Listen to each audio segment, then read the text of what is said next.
Nous allons aujourd'hui parler d'un thème qu'on a commencé le mercredi passé. On a dit parce que nous allons continuer, et là, 1000 regrets aux absents. Il faut faire attention aux absences de mercredi parce que j'ai commencé une série d'enseignements où ça sera mercredi, samedi, ça sera une suite logique. Donc, si tu viens tomber au beau milieu, tu ne vas pas bien saisir les choses. Amen. Aujourd'hui, on aura la chance de rappeler certaines choses. Amen. Donc, ceux qui n'étaient pas là le mercredi ont la chance que on va rappeler certaines choses, mais ça serait la dernière fois. On va plus rappeler. Amen. Et si quelqu'un s'absente, ça le regarde. Nous allons lire Genèse chapitre 1, verset 26. Genèse 1, 26. Puis Dieu dit, faisons l'homme à notre image, selon notre ressemblance, et qui domine sur les poissons de la mer, sur les oiseaux du ciel, sur le bétail, sur toute la terre et sur tous les reptiles qui rampent sur la terre. Amen.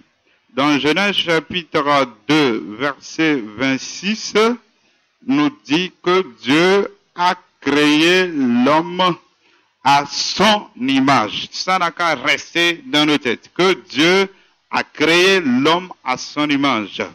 Maintenant, nous allons chercher à savoir c'est quoi créer l'homme à son image.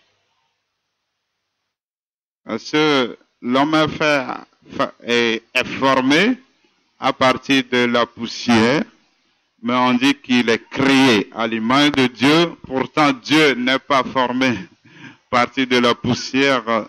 Alors pourquoi on dit que l'homme est à l'image de Dieu? Nous allons lire aussi Genèse chapitre 2, verset 7. Genèse chapitre 2, 7. Il nous dit, l'Éternel Dieu forma l'homme de la poussière de la terre, il souffla dans ses narines un souffle de vie et l'homme devint un être vivant. Amen. Quand nous prenons Genèse 2, 26, Genèse 1, 26, Genèse 2, 7, nous voyons quoi? Premièrement, la Bible nous dit que Dieu a créé, je vais écrire ça, c'est un peu un problème. Donc Dieu a créé l'homme à son image. Ça c'est Genèse 1, 26, à l'image de Dieu. Le rouge, c'est pas un problème, non? D'écrire en rouge, non? Ça dérange les gens que j'écris en rouge? Ok. Donc, l'homme est créé à l'image de Dieu. Maintenant, Genèse 2, 7 nous dit que Dieu a formé l'homme à partir de la poussière. Donc, la formation de l'homme à partir de la poussière a donné quoi? Le corps. Vous voyez ça? Donc, il y a le corps ici. Et dans la suite, on dit Dieu a soufflé dans l'homme son esprit. Et l'homme est devenu un être vivant. D'autres versions disent que l'homme est devenu une âme vivante. Amen. Donc, lorsqu'on dit Dieu a soufflé, c'est l'esprit, roi en hébreu. Donc, il y a intervention de l'esprit. Dieu a soufflé, c'est l'esprit. On ne dit pas le Saint-Esprit. Hein. Maintenant, il y a aussi l'âme, parce qu'on dit l'homme est devenu une âme. Voilà. Voyez-vous? Dans Genèse 2, versets 7 à 8, nous fait savoir que l'homme est constitué de corps, esprit, âme. Pourquoi? Parce qu'il est dit, Dieu a formé l'homme à partir de la poussière. Cela donne le corps. Dieu a soufflé dans l'homme un souffle de vie. Le souffle, c'est l'esprit. Et on dit l'homme est devenu une âme vivante. Donc il y a intervention de l'âme. Amen. Ok. Maintenant, pouvons-nous dire que c'est à cause de ça là, à cause de ceci, que Genèse chapitre 1, 26 nous dit que l'homme est à l'image de Dieu? Ça sera une question, amen, à laquelle je vais essayer de répondre. Alors, pour comprendre ça, nous allons sur un passage qui est dans Colossiens, je pense. Je n'ai pas ça en tête. Je vais le dire. Après, on va chercher. Là, la Bible dit que Jésus est l'image du Dieu invisible. Vous voyez? Ok. On dit Jésus est l'image du Dieu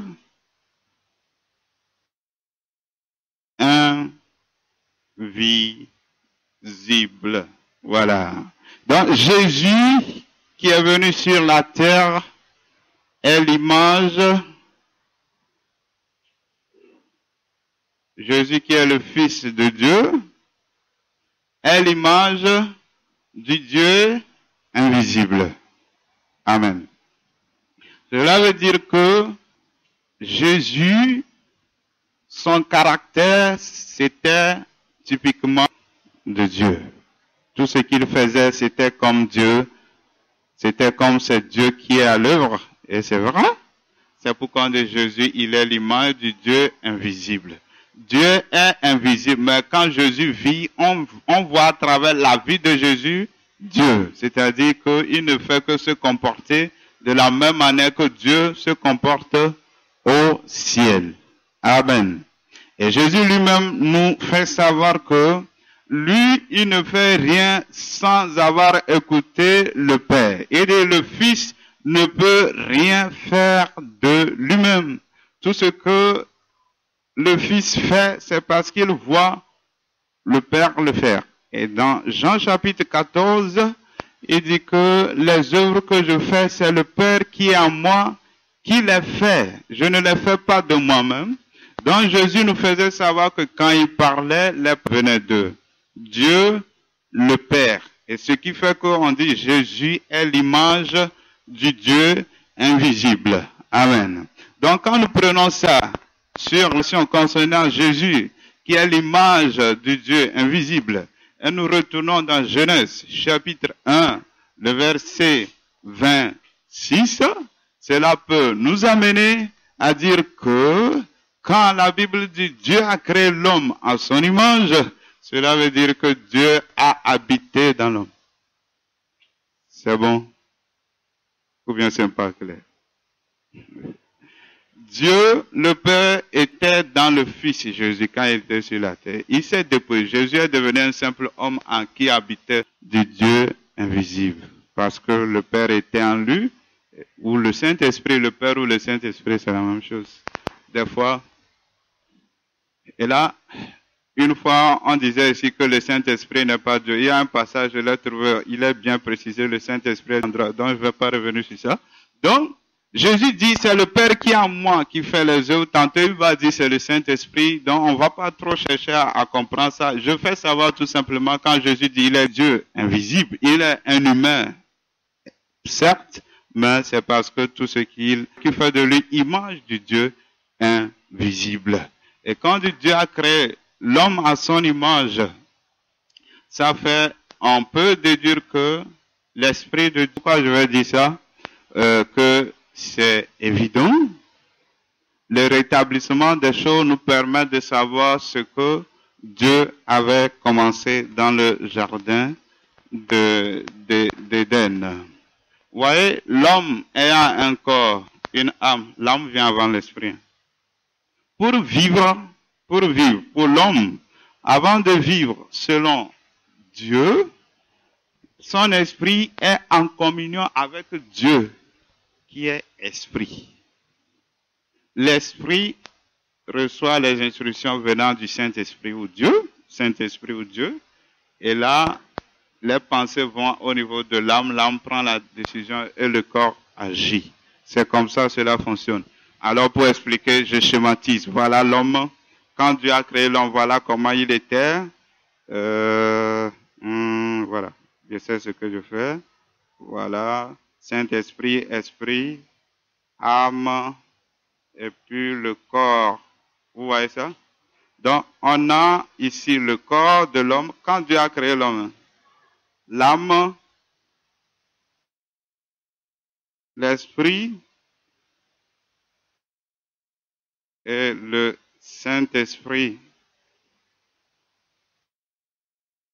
Ce n'est pas dit clairement que le Saint-Esprit était dans l'homme. Ce sont des interprétations. Et quand nous venons, quand Dieu a rétabli l'homme, c'est-à-dire nous, le Saint-Esprit habite en nous, on peut dire c'est ce qui était avant, c'est ça Dieu a ramené. Et c'est vrai. La Bible dit Jésus est venu pour rétablir les choses.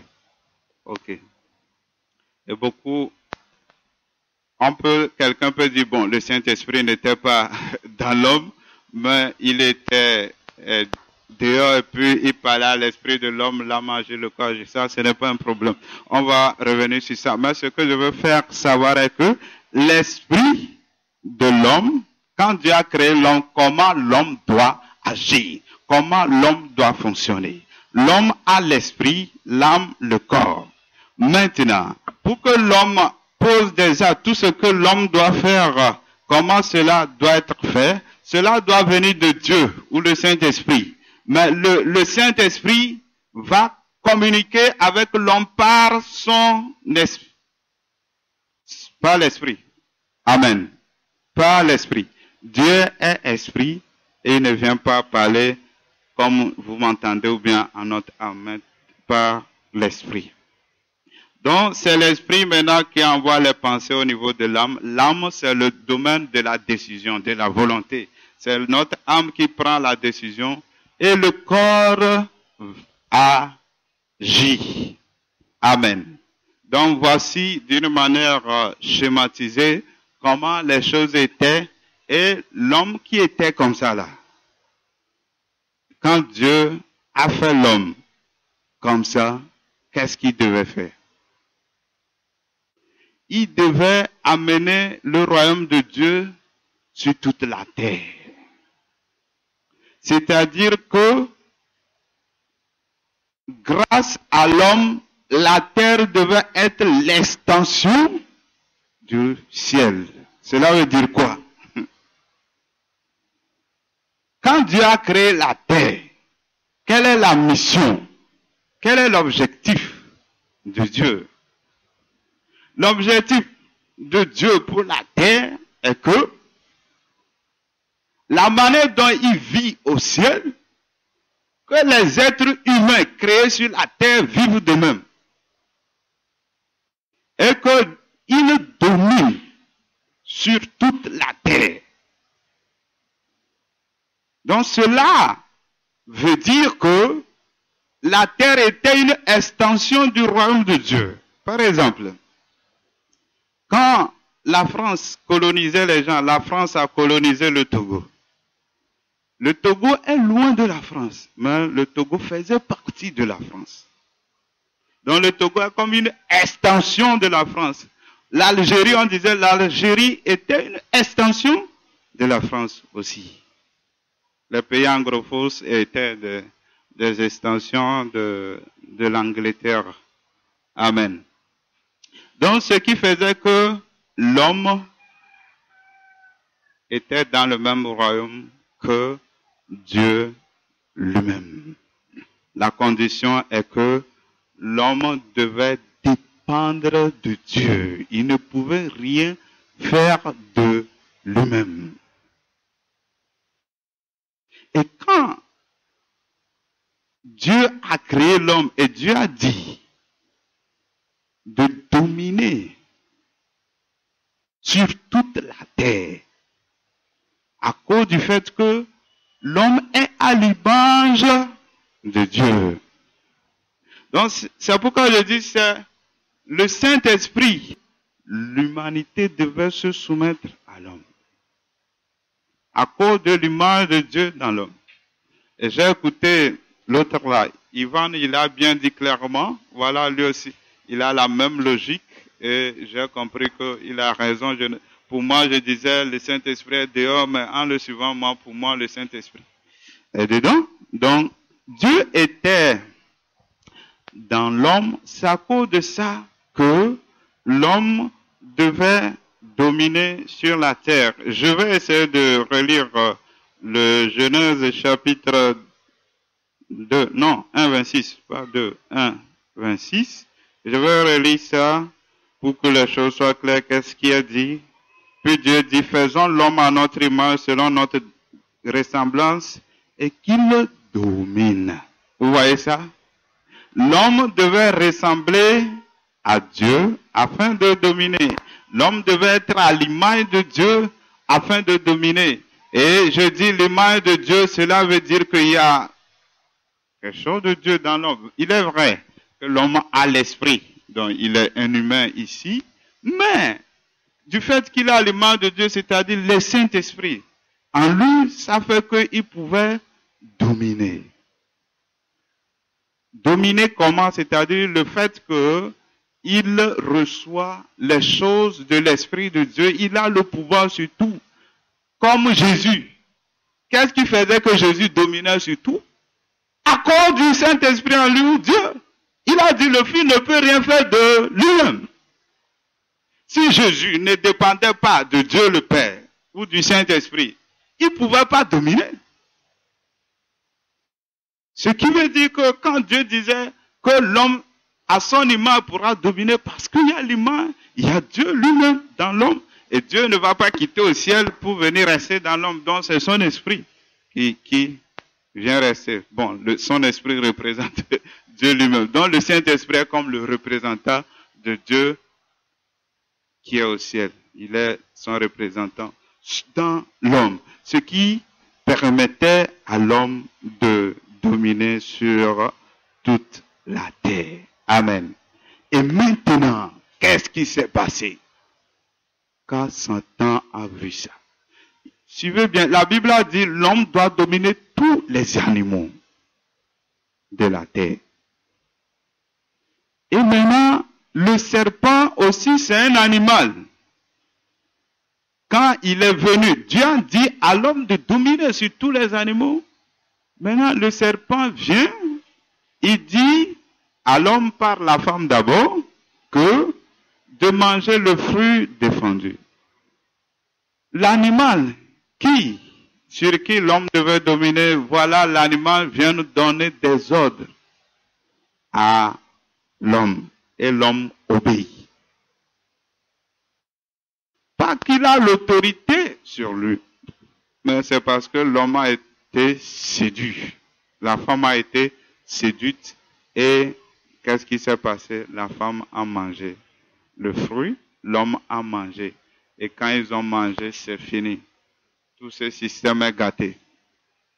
Est gâté complètement.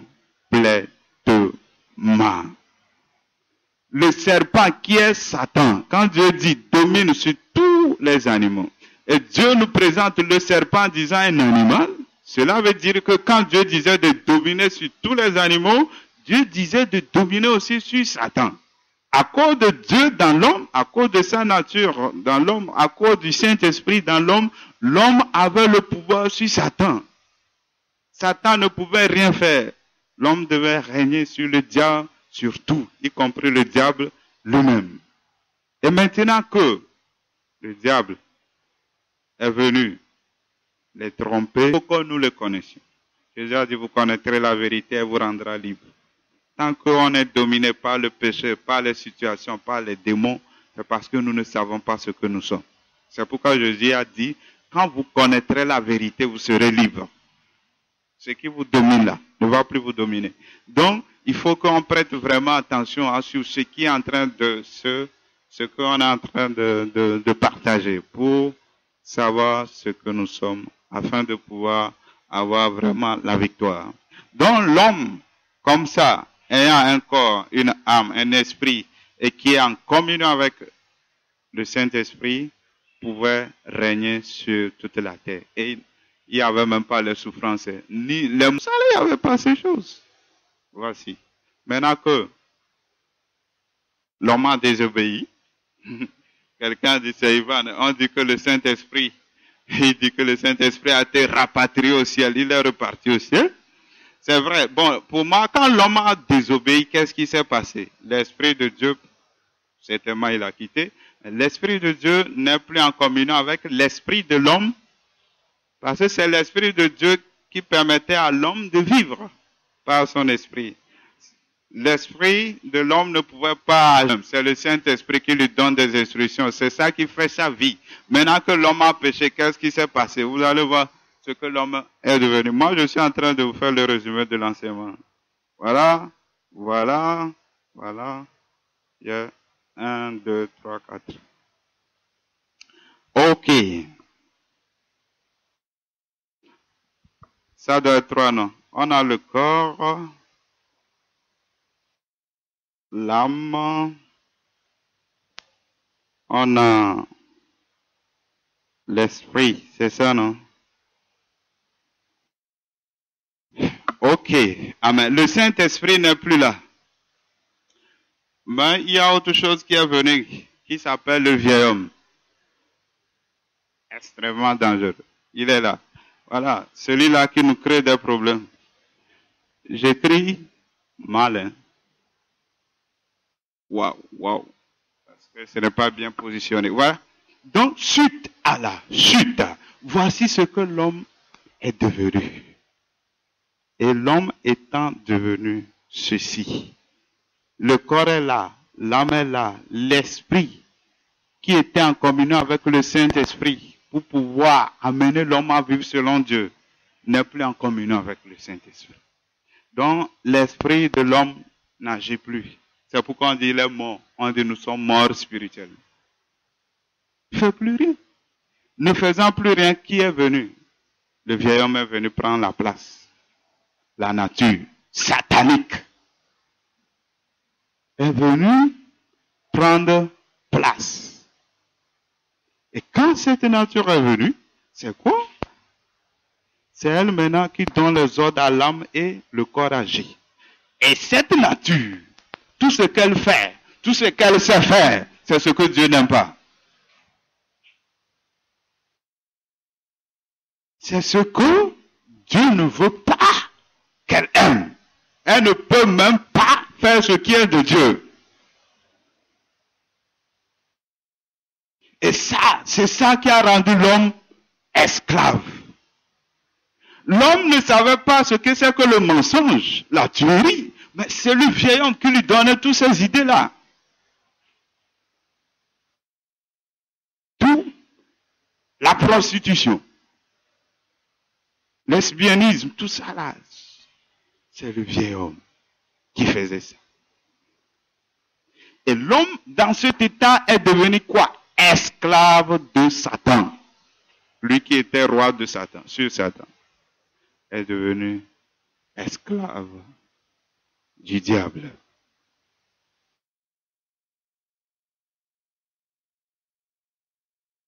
Esclave de la maladie, de la pauvreté, de la malédiction, et tout. Voici ce que l'homme est devenu. Il est malheureux. Mais Dieu n'a pas dit son dernier mot. Amen. Dieu n'a pas dit son dernier mot. Et vous allez vous rendre compte, cette personne-là, on peut beau lui dire de faire le bien, il ne fera jamais. Ah, c'est sa nature. C'est comme tu demandes, tu fais enseignement à l'oreille qui de nature doit écouter que l'oreille n'a qu'à commencer par parler. Tu peux enseigner ton oreille de parler, puis elle va parler. C'est impossible. Donc l'homme, c'est sa nature. On peut beau l'enseigner, lui dire tout. C'est pourquoi quand Dieu donnait la loi, c'est là que les choses étaient même plus pires pour les Juifs. Tous sont morts dans le désert. Sauf 2 personnes. Pas qu'eux, ils sont justes quand même. Amen. Donc cet homme-là a perdu le règne. La mission de Dieu a été ratée. Alors Dieu a proposé quoi? Une solution B. Celui-ci, c'était Adam et sa femme qui devaient régner. Et puis, ils ont échoué en donnant ça.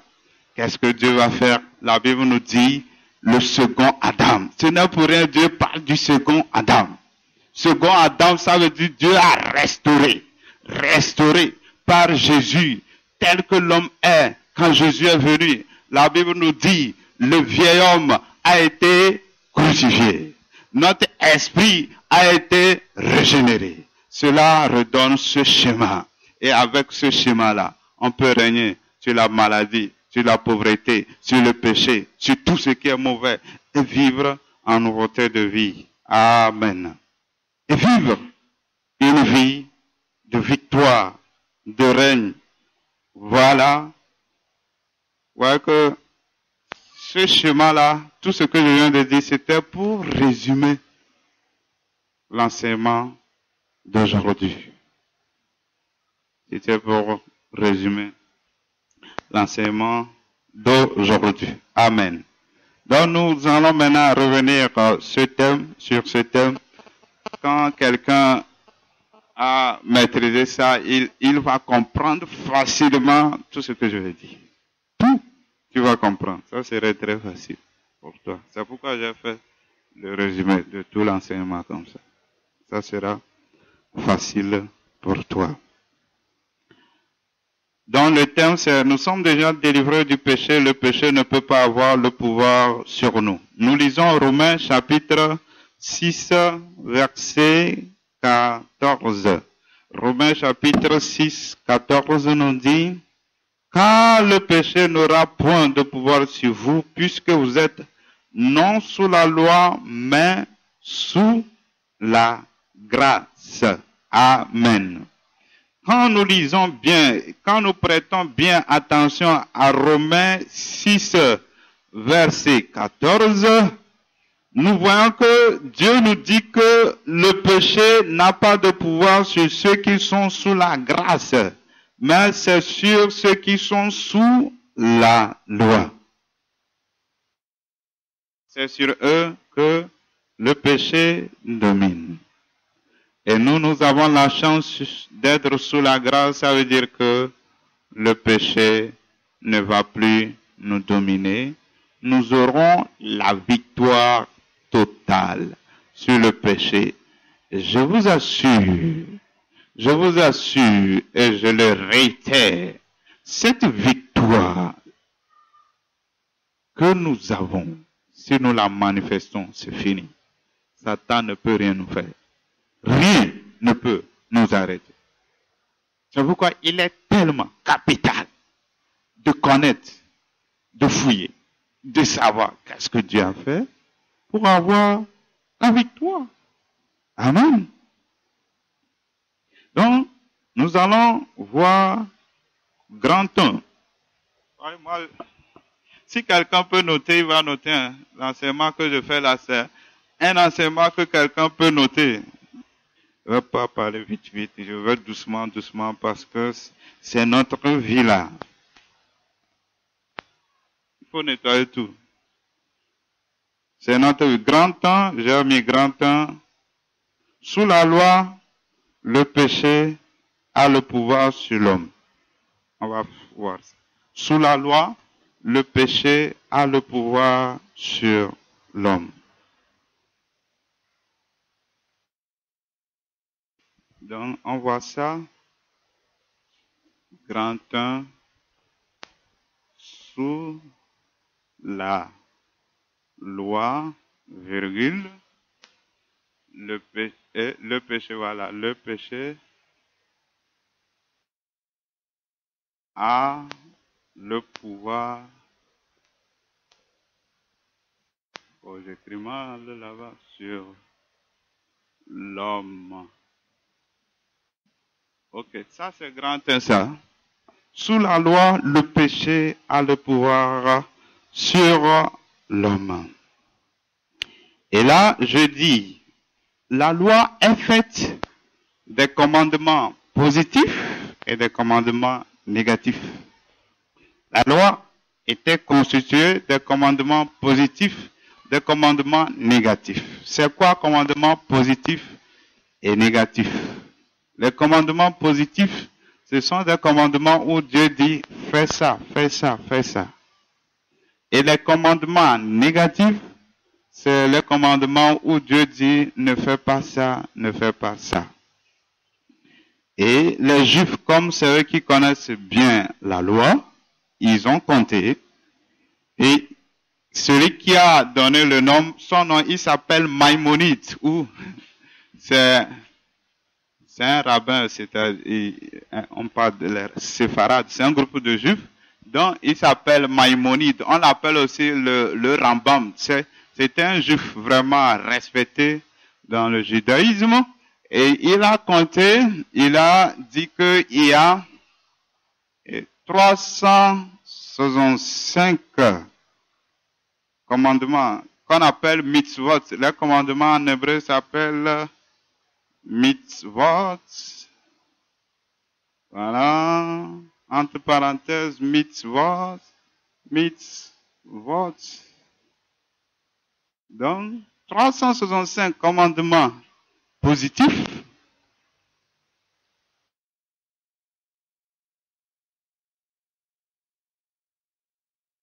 Et puis, 248 commandements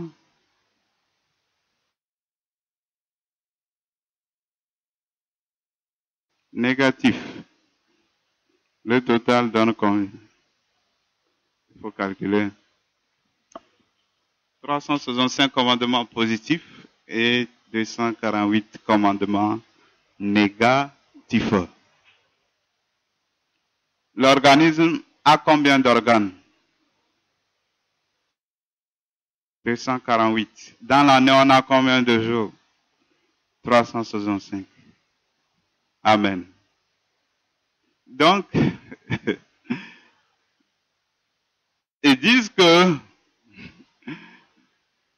chaque jour, 365 étant le nombre de jours, Dieu veut que chaque jour, l'homme constitué de 248 organes utilise ces organes-là pour faire ce que Dieu veut. C'est ça. Amen.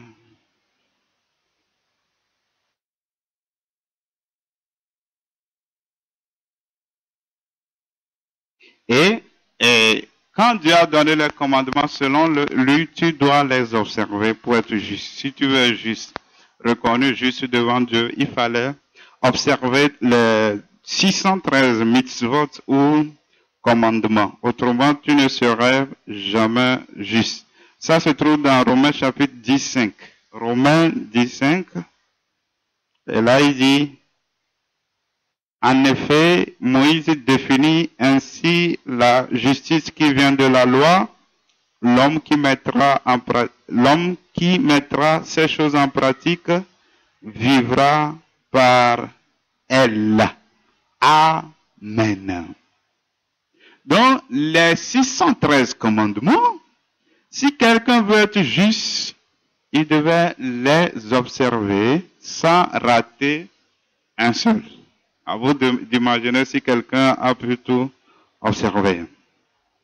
La suite, quand Dieu a donné les commandements, que les hommes les observent pour être justes, il y avait des gens, ils ne voulaient pas, mais il y a des gens qui avaient vraiment la volonté, qui avaient du zèle pour observer ces commandements, mais ils n'ont pas pu.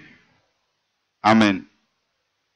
Ils n'ont pas pu. Cela est dit dans Romains, chapitre 7, verset 18.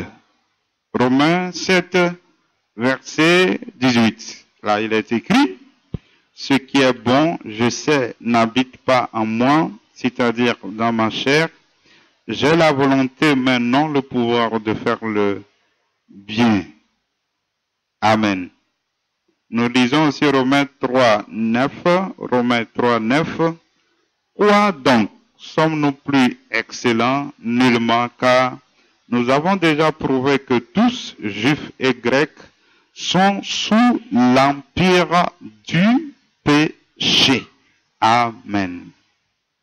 Donc, ces passages nous font savoir que tous les hommes, les païens et les juifs, sont sous l'empire du péché. Et particulièrement, les juifs, eux, ils connaissaient toute la loi, mais personne n'a pu observer la loi pour être juste. Amen. Et Jésus lui-même l'a dit un jour que Moïse ne vous a-t-il pas donné la loi et personne d'entre vous n'observe la loi. Personne n'a pu observer la loi. Maintenant, nous allons dire pourquoi les gens n'étaient pas en mesure d'observer la loi. Amen. C'est la question. Pourquoi les hommes n'arrivaient pas à observer la loi? Pourquoi, je l'écris, hein, un point important, pourquoi les hommes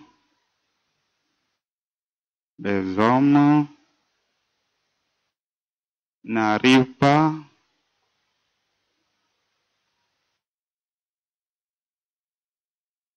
à observer la loi. Observer la loi veut dire quoi? Que veut dire observer la loi?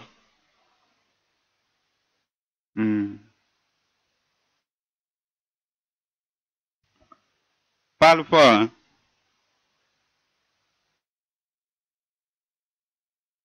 C'est faire, c'est ça. Pratiquer. C'est ça.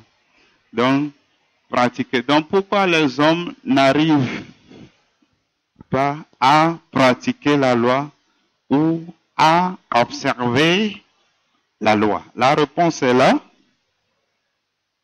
C'est parce qu'il y a une faiblesse dans l'homme et cette faiblesse s'appelle le vieil homme ou la chair. Amen. Donc, il y a une faiblesse dans l'homme qui s'appelle le vieil homme ou la chair, et c'est ça qui empêchait l'homme d'observer la loi. Ce n'est pas que tout le monde ne voulait pas, mais il y avait une faiblesse dans l'homme qui s'appelle le vieil homme ou la chair, et c'est ce qui empêchait les hommes d'observer la loi. Amen. Et là, cela est bien dit dans Romains chapitre 8, versets 2 à 3. Je vais le lire. Romains 8, 2 à 3.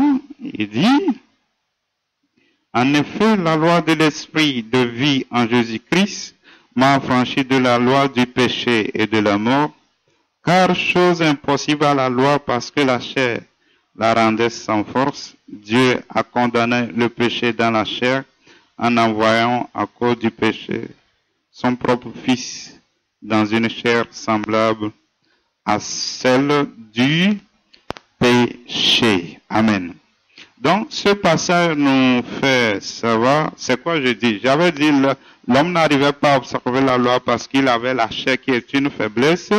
Et Romains 8, 2 à 3 nous fait savoir que quand Dieu a donné la loi, les gens n'ont pas pu observer la loi à cause de la chair. Et des choses impossibles à la loi parce que la chair la rendait sans force. Donc la chair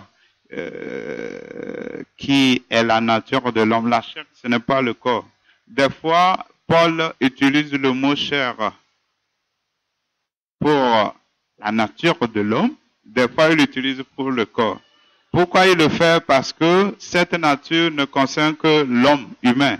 C'est pourquoi des fois il utilise les mêmes mots. Quand il parle de la chair, ça peut être le corps humain ou ça peut être la nature de l'homme. Quelque chose qui est dans l'homme qui le pousse à désobéir à Dieu, qui domine l'homme. Voilà. Qui est une faiblesse. Amen. Maintenant, nous allons voir comment cela se passe. Comment cela se passe. C'est-à-dire, je veux expliquer la manière dont l'homme qui a chuté, comment ça fonctionne. L'intervention de la chair, du péché, de la loi du péché et de la mort, et d'une loi, j'ai trouvé une loi, Je l'ai nommé la loi anonyme. On verra tout cela. Donc, on va voir comment cela se passe. Voilà, je vais le tirer. Tirer, comment cela se passe. Ceux qui ne notent pas, vous allez voir. On va faire examen sur ça. Si les gens ont des zéros, ça les regarde.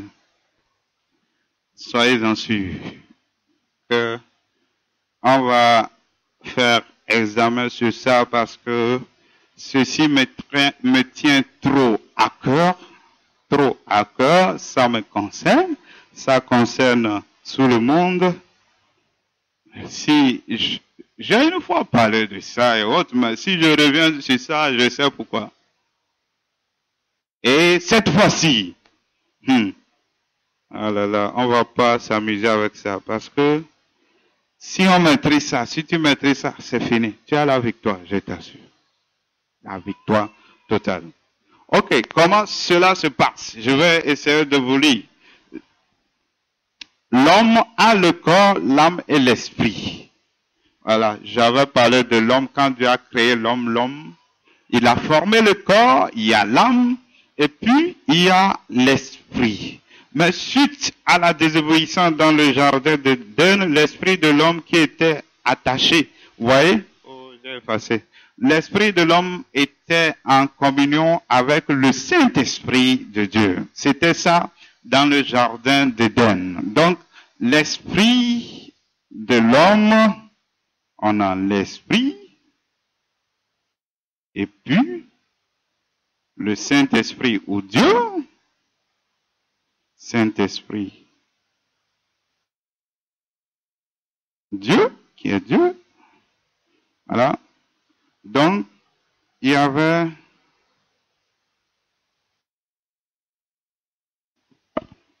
communion parfaite entre...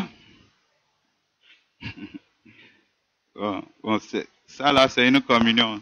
J'ai l'impression qu'on dit l'Esprit peut parler au Saint-Esprit quand je fais deux flèches. C'est pas grave. Donc, l'Esprit de l'homme était en communion avec le Saint-Esprit quand Dieu les a créés. Alors, suite à la désobéissance, voilà, donc la désobéissance a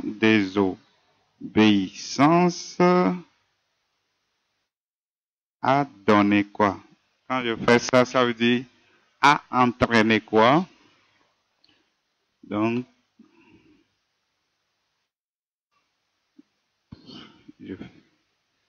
qu'est-ce qu'elle dit, moi? Saint-Esprit, on a le Saint-Esprit, on a l'esprit de l'homme. L'esprit, c'est l'homme lui-même, c'est-à-dire la personnalité de l'homme, c'est son esprit.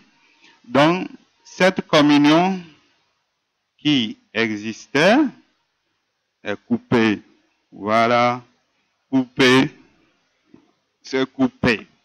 Suite à la désobéissance, voici, cela a entraîné rupture de la communion entre l'esprit de l'homme et le Saint-Esprit. L'esprit de l'homme recevait la vie du Saint-Esprit. Quand Jésus dit les fleuves d'eau vive vont couler de votre sein, il dit c'est le Saint-Esprit. C'est lui qui donne tout, c'est lui qui donne la vie, les instructions, tout. C'est lui qui donne la vie à notre esprit. Maintenant, c'est coupé. Alors, il reste l'esprit. L'esprit, maintenant, il est abîmé. Abîmé, donc, je peux faire comme ça. Donc, l'esprit est abîmé, il ne fonctionne pas. Mais l'homme continue par vivre. Et quand l'homme continue par vivre, comment les choses se sont passées? J'avais fait le chemin, le vieil homme, voilà, qui est la nature satanique. C'est-à-dire, tel que Satan est, sa nature est entrée dans l'homme. L'esprit est là, donc, si je peux encore le dessiner,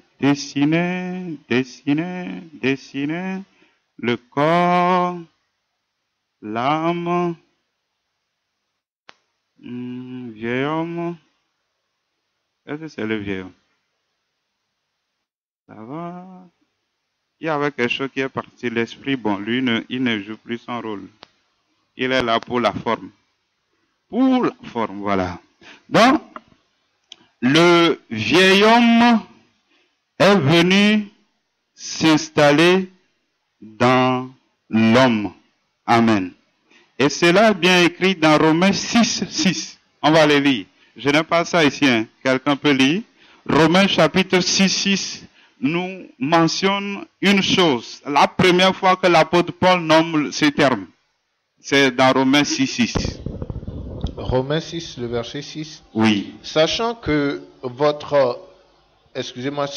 notre vieil homme a été crucifié avec lui, afin que le corps du péché fût détruit, pour que nous ne soyons plus esclaves du péché. Amen. Amen. Donc, il fait mention de qui? Du vieil homme. Il vient d'où? Suite à la chute, il est venu dans l'homme. Il habite dans l'homme. Cela aussi est dans Romains 8, 7. Vieil homme ou chair. Romains 8, 7. Romains 8, 7. 8, 7. Car l'affection de la chair est inimitié contre Dieu, parce qu'elle ne se soumet pas à la loi de Dieu et qu'elle ne le peut même pas. Amen. On nous parle de qui? On dit la chair. Ce que la chair veut, c'est ce que Dieu ne veut pas. Ce que Dieu ne veut pas, c'est ce que la chair veut. Et la chair ne peut même pas faire ce que Dieu veut. La chair ne peut pas faire ce que Dieu veut. On ne peut pas dire c'est le corps. Comment Dieu va créer un corps pour que le corps ne fasse pas ce qu'il veut? Ce n'est pas possible. Donc la chair dont il parle ici, c'est le vieil homme, c'est notre nature. Vieil homme. Et qui ne peut pas accomplir. Donc, c'est une nature. On ne change pas la nature d'un homme. Tu ne peux pas prendre un homme, le transformer en animal, comme ça. C'est la culture qui change et non la nature, souvent. On essaie, mais souvent, il y a des conséquences les plus néfastes. Tu ne peux pas dire à un homme d'aller habiter dans l'eau. Il va mourir. Ou bien, malgré la puissance de la science, est-ce qu'on peut mettre un homme pendant 2 ans dans l'eau? Il y a les sous-marins là, est-ce qu'ils vivent dans l'eau? Ils vont mourir tous. Amen. Donc, c'est pour faire savoir ce que, donc on dit que la chair ou le vieil homme ne peut pas se soumettre à la parole de Dieu. Amen. Donc, je continue toujours la logique. Donc, suite à la chute, voici l'homme. Son corps est là, son âme est là. Il y a un nouveau. Il y a un intrus dans l'homme. Il s'appelle le vieil homme. Mais ce n'est pas fini, ce n'est pas lui seul. Il y a aussi un nouvel intrus. 2 intrus sont venus. Il y a un autre qui s'appelle le péché. Il y a un autre intrus qui s'appelle le péché. Et lui, il vient quoi? Donc, il y a un autre intrus. Je ne sais même pas comment le dessiner.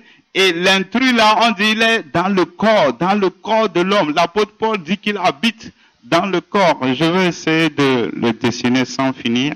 Et je ne sais pas comment le faire. Il faut comprendre tout simplement. Le péché qui vient habiter dans le corps. Waouh. Pas les péchés. Il y a la différence entre le péché et les péchés. On va expliquer ça. Ok. Le péché étant là a un rôle particulier. Son rôle c'est quoi? Son rôle c'est de créer les désirs impurs dans l'homme. Ce n'est pas la nature humaine qui crée les désirs. C'est le péché qui lui donne. L'homme de nature, quand les désirs viennent, tu as envie de faire le mal. Cela est créé par quelque chose qu'on appelle le péché. Qui est venu à la chute. C'est lui. Donc, l'homme, quand il a eu le vieil homme, et quand il commence par faire des bêtises, c'est cette force qu'on appelle le péché qui lui disait, fais ça, fais ça, fais ça. Et les désirs que le péché crée, Moi, je le nomme comme l'apôtre Paul a dit, la loi du péché et de la mort. Tous les désirs qui donnent, volent, trichent, ne respectent pas. C'est ça? Moi, je ne comprends pas la loi du péché et de la mort. Romains 7, 8 nous le dit bien sûr. Romains chapitre 7, verset 8 nous dit, « Et le péché, saisissant l'occasion, produisit en moi par le commandement toutes sortes de convoitises, car sans loi, le péché est mort. » Vous voyez ça? Comment on peut dire que c'est le mensonge, le vol qui crée en moi la convoitise? Non! Il dit, c'est le péché qui crée, c'est lui qui crée les convoitises, les désirs impurs. Cela vient de qui? Du péché. Comprends-le. Quand le désir vient, sache que ça vient de quelqu'un, le péché. On ira dans la suite ce que tu vas lui dire. Pour que tu te laisses tranquille. Mais ce n'est pas fini. Attention, le péché, il est quelqu'un. Non seulement il crée les péchés, il séduit aussi. S'il ne te séduit pas, tu n'auras pas envie de commettre le péché. Comment il séduit? Il te donne des raisons, de la logique. C'est normal. Il te convainc. Il te donne des idées. Il multiplie. Quelqu'un t'a blessé il y a longtemps. Alors il va commencer. Il t'a dit ça. Tu y penses et il dit, oui, c'est normal. Pourquoi il va faire ça? Il te le dit. Il te le dit. Ou bien la manière dont il t'a parlé là, il avait telle intention. Et puis il te donne une autre logique. Tu n'as pas vu l'autre fois, il ne t'a pas salué. C'est à cause de ça. C'est ça. C'est le péché, il est en train de te séduire ça. Il te séduit. Romains 7, 8. Non, 7, 11. Voilà. Il nous le dit. Il dit, car le péché, saisissant l'occasion, me séduit par le commandement et par lui me fit mourir. Amen. Voilà. Romains 7, 11 nous le fait savoir. Après que le péché crée les désirs, il séduit aussi. Il sait comment te tromper, t'emmailloter, t'avoir. C'est la raison pour laquelle nous savons que les choses sont mauvaises, mais nous les faisons. C'est la raison. Pas autre chose. Reconnais. Tu sais, nous savons beaucoup de choses qui ne sont pas bonnes, mais nous le faisons. On a des désirs, on est attaché aux choses de la chair. On ne veut pas se soumettre à Dieu.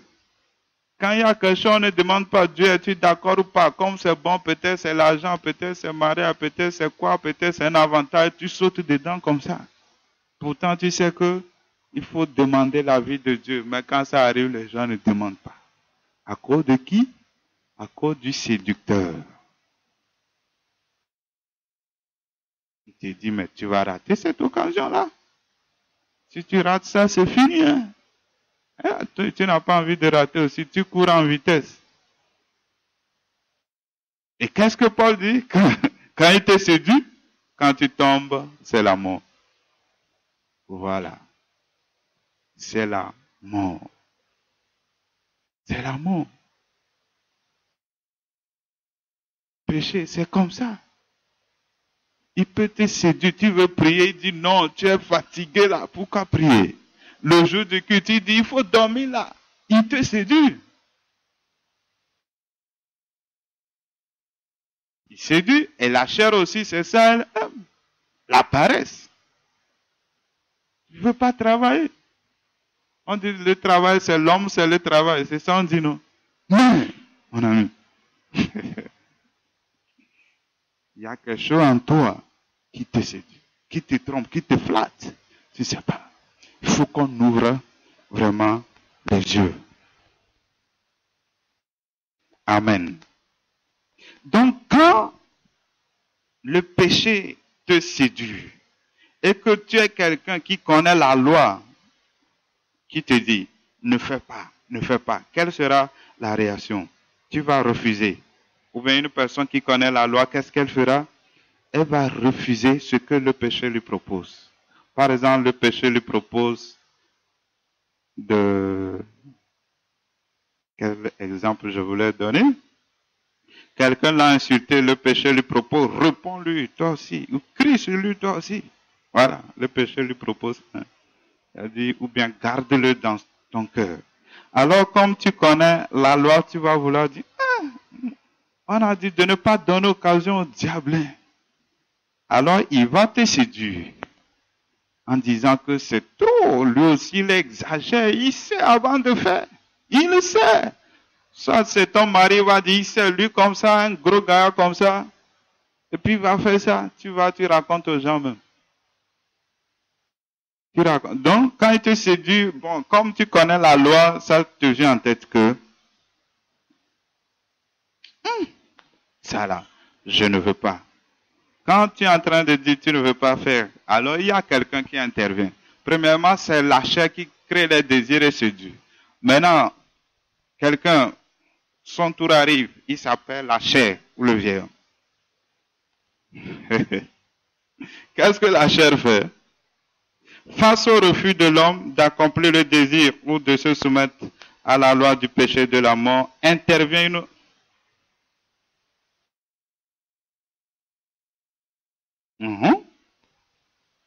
J'ai dit la chair, voilà. On dit que celui qui connaît la loi refuse d'observer la loi, que le vieil homme ou la chair qui a reçu le désir décide d'accomplir ses désirs. Voilà, je me suis trompé un peu quand je parlais. Donc en réalité, c'est le péché qui crée le désir. Et quand il crée le désir, le péché lui crée le désir. Et le désir est maintenant dans notre vieil homme, notre nature. Quand ça vient, cela ne crée pas quelqu'un. C'est quand c'est Satan qui ça ressent Satan te propose, mais le péché en toi, il fait ça même plus que Satan. Donc, tu as envie de faire la chose, de faire le mal. Peut-être c'est la fornication, certains c'est l'adultère, le vol, le mensonge. Tu as envie de faire ce qui ne plaît pas à Dieu. Ou bien tu as envie de prendre tout ton temps sur la télé, les feuilletons, tout ça là. Au lieu de prier ou lire la Bible, c'est feuilleton, ça t'attire. Donc, le péché a créé le désir et cela est dans ta chair. Et là, étant chrétienne, et tu sais que ce n'est pas bon, qu'est-ce que tu diras? Tu diras, non, moi, je dois prier. Je dois prier. Je ne veux pas faire. Et quand tu refuses, tu es en train de dire non, tu luttes. Je suis en train de parler de quelqu'un qui ne maîtrise pas certaines choses. Voilà. Qu'il soit chrétien ou pas, c'est ce qui arrive. Donc, au moment où tu luttes, tu dis non. Ta pensée dit non, je ne dois pas faire ça. C'est mauvais. Moi, mentir dans cette histoire-là pour gagner, non, je ne veux pas faire. La chair te pousse, tu dis non. Quand la chair te pousse, tu dis non, il y a quelqu'un, un élément, un géant qui va intervenir. Le géant là s'appelle une loi que j'ai nommée la loi anonyme. Amen. Qui est une force. Une force aussi. Qu'est-ce qu'elle fait? Elle va venir t'obliger à mentir. Si j'ai pris l'exemple de mentir. Il vient, cette loi-là ou cette force, vient et t'oblige, malgré que tu ne veux pas. Elle a la force pour t'obliger maintenant à faire. Et tu tombes dans ça. T'oblige à le faire. Et quand elle t'oblige, tu tombes. Là, tu as accompli quoi? Le désir de la chair, mais qui a été créé par le péché. Le désir est créé par le péché. C'est pourquoi l'apôtre Paul peut l'appeler la loi du péché. Cela est créé par le péché. Le désir est créé par le péché. Et là, c'est pourquoi je le reconnais en tant que la loi du péché et de la mort. Et l'apôtre Paul le dit bien. Je vais le lire et encore expliquer dans Romains 7, verset 23. Il dit, mais je vois dans mes membres une autre loi qui lutte contre la loi de mon entendement et qui me rend captif de la loi du péché qui est dans mes membres. Amen.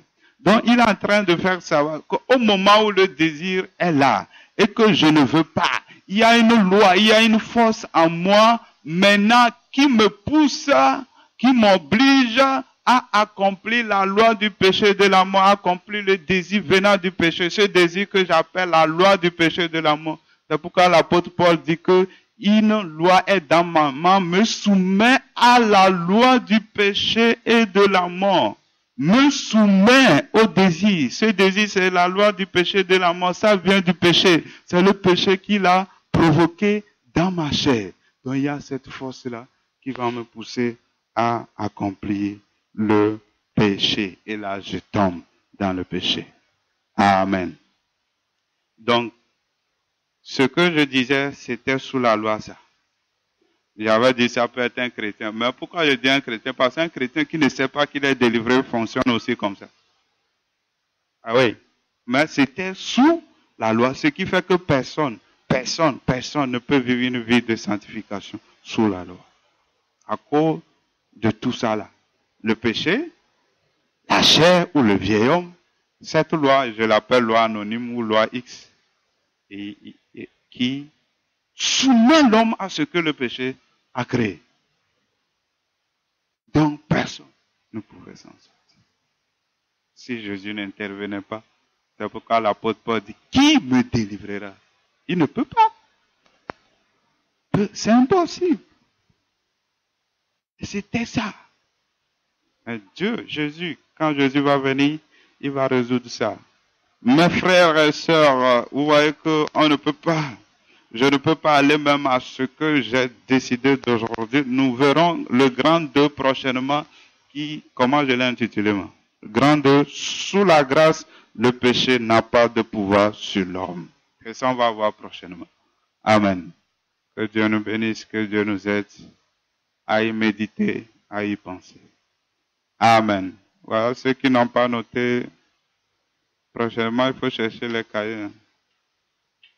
J'ai pris soin pour que les gens puissent prendre note de tout et pour nous aider nous tous, moi aussi y compris, on va, après tout, peut-être nous les anciens, on va faire des exercices sur tout ça là pour nous aider.